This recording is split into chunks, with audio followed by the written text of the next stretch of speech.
Assalamualaikum warahmatullahi wabarakatuh. Alhamdulillahirabbil alamin, amma ba'du. Bersyukur kepada Allah, alhamdulillah di hari ini Allah masih berikan kita banyak kenikmatan, nikmat iman, Islam serta nikmat sehat walafiat. Shalawat dan salam semoga terlimpah ruah ke junjungan alam Nabi besar Muhammad sallallahu alaihi wasallam, para keluarganya, sahabatnya, tentunya kita selaku umatnya yang selalu menantikan syafaat ila yaumil qiyamah. Hai, gimana kabarnya sahabat Wafi Mikrotia Kids? Mudah-mudahan semuanya dalam keadaan sehat dan tentunya berada dalam lindungan Allah Subhanahu wa taala. Pada video kali ini kami coba menyajikan kisah tentang perjuangan waliullah Syekh Mansur Cikaduan. Siapa itu Syekh Mansur Cikaduan? Mari kita simak biografi singkat dan perjuangan Syekh Mansur Cikaduan. Salah satu cerita rakyat yang berkaitan erat dengan islamisasi di wilayah Banten adalah adanya kisah Syekh Mansuruddin Cikaduan. Menurut catatan sejarah, Syekh Mansur bernama asli Abdul Qahhar.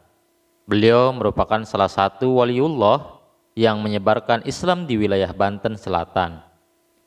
Dengan warisannya berupa batu Quran, dan tempat tersebut banyak dikunjungi oleh para wisatawan, di mana sebagian ada yang memang hanya sekedar untuk menikmati dinginnya air, dan sebagian memang bertujuan untuk menggali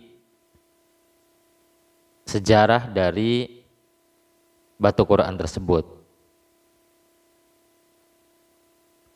Syekh Maulana Mansuruddin kesohor dengan julukan Sultan Haji.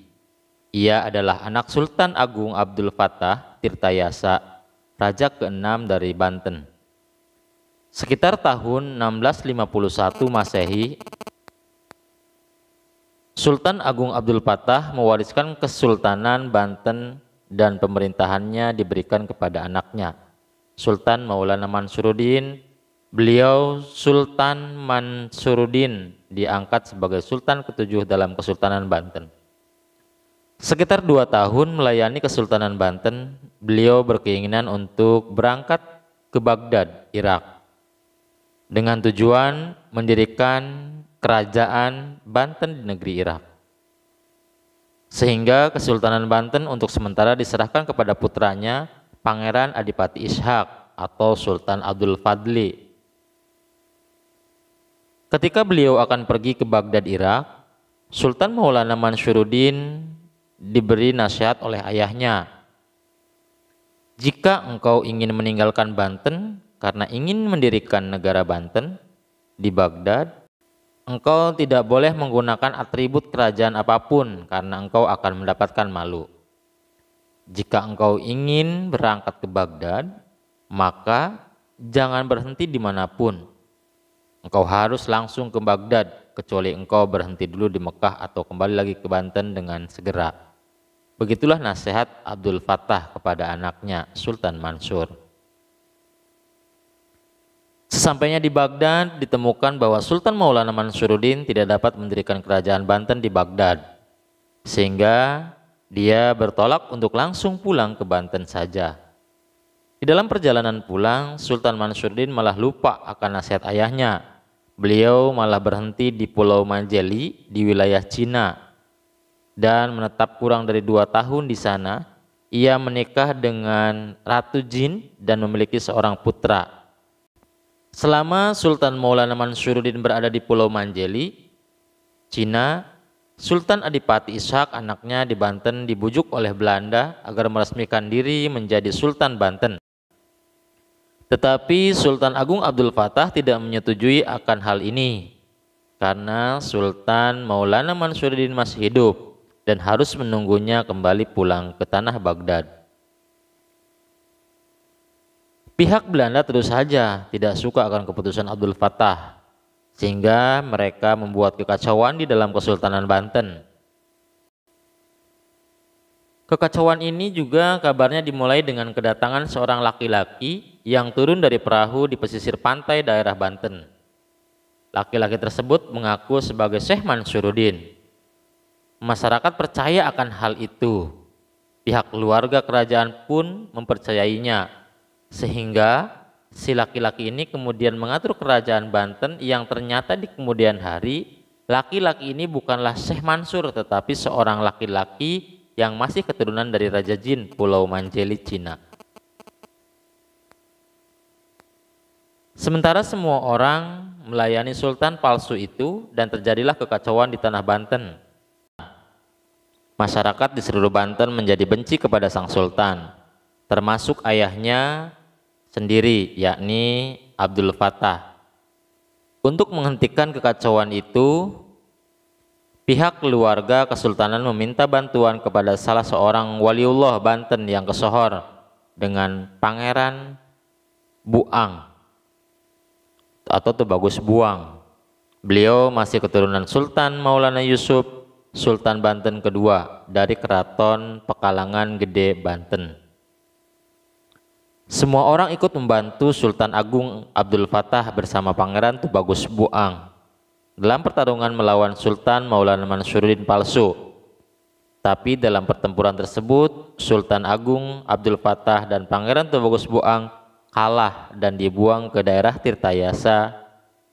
Dari kejadian ini, orang-orang Banten memberikan julukan untuk Sultan Agung Abdul Fattah sebagai Sultan Agung Tirtayasa. Berita pertempuran Sultan Agung Abdul Fattah akhirnya sampai juga ke telinga Sultan Maulana Mansyuruddin yang saat itu berada di Pulau Manjeli, Cina. Jadi dia teringat kembali akan pesan ayahnya agar jangan mampir-mampir ke negeri orang. Pada akhirnya dia menyesali perbuatannya tersebut dan berniat untuk pulang ke Banten. Sebelum pulang ke Banten, Syekh Mansyuruddin berniat untuk pergi ke Mekah terlebih dahulu. Tetapi jangan berpikir menaiki perahu, karena beliau adalah seorang waliullah yang dengan keilmuannya bisa saja beliau dalam sekejap mata berada di Mekah. Tujuan Syekh Mansur pergi ke Mekah tentunya untuk melaksanakan ibadah haji. Yang kedua adalah meminta pengampunan kepada Allah atas perbuatannya karena meninggalkan Kesultanan Banten dengan begitu lama sehingga terjadi huru-hara di tanah Banten. Di Mekah inilah Sultan Mansyuruddin mendapatkan julukan baru, yakni Syekh dari para ulama setempat, sehingga beliau lebih banyak dikenal di tanah Banten sebagai waliullah Syekh Mansyuruddin ketimbang dikenal sebagai Raja Banten. Ketika semua urusannya sudah beres di Mekah, Syekh Mansur kebingungan untuk pulang ke Banten. Di saat kebingungan itulah beliau mendapat petunjuk agar pergi ke air sumur Jam-Jam. Syekh Mansur ketika berada di pinggir lubang sumur Jam-Jam, beliau lalu berdoa kepada Allah agar bisa melakukan perjalanan dengan selamat. Beliau lalu menceburkan diri ke sumur Jam-Jam dan dengan izin Allah tiba-tiba sudah berada di sebuah kolam air di daerah Paneglang, tepatnya di kawasan Cibulakan.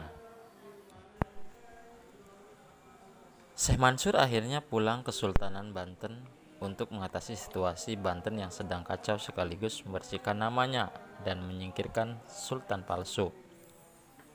Kesultanan Banten lalu diserahkan kepada putranya, sedangkan Syekh Mansur sendiri lebih suka berdakwah menyebarkan Islam ke seluruh pelosok Banten. Dari kisah tadi, mudah-mudahan bisa memberikan edukasi tentang kisah perjalanan Sultan Maulana Mansyuruddin Cikadun. Akhirul kalam, wallahul muwaffiq ila aqwamit thoriq. Wassalamualaikum warahmatullahi wabarakatuh.